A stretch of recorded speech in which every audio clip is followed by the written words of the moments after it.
نبی کریم صلی اللہ تعالیٰ علیہ وسلم نے فرمایا ہے کہ اگر کوئی شخص کوئی نیکی کا کام کرتا تھا اور پھر اگر وہ بیمار ہو جائے یا کسی سفر میں چلا جائے تو فرشتوں کو حکم دیا جاتا ہے کہ اس کی نیکی لکھتے رہنا،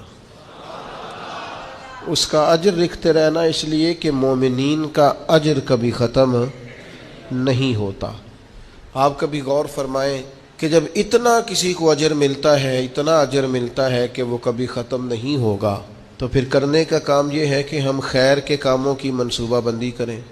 ہر وقت کوئی نہ کوئی عمل صالح کریں۔ کسی شخص کو اگر پتہ چل جائے نا کہ اس بزنس میں پرافٹ ہی پرافٹ ہے، اس کے اندر نفع ہی نفع ہے، تو وہ تو اس کی کئی برانچیں بنانی شروع کر دیتا ہے۔ وہ کہتا ہے یہاں بھی کھول لوں، یہاں بھی کھول لوں، یہاں بھی کھول لوں۔ تو بھائی نیک اعمال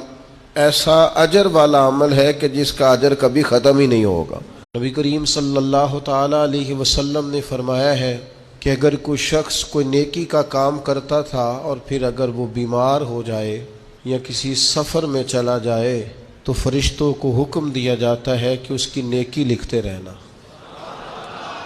اس کا اجر لکھتے رہنا، اس لیے کہ مومنین کا اجر کبھی ختم نہیں ہوتا۔ آپ کبھی غور فرمائیں کہ جب اتنا کسی کو اجر ملتا ہے، اتنا اجر ملتا ہے کہ وہ کبھی ختم نہیں ہوگا، تو پھر کرنے کا کام یہ ہے کہ ہم خیر کے کاموں کی منصوبہ بندی کریں،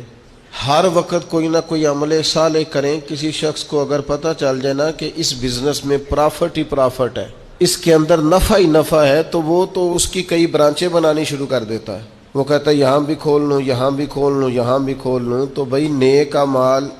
ایسا اجر والا عمل ہے کہ جس کا اجر کبھی ختم ہی نہیں ہوگا۔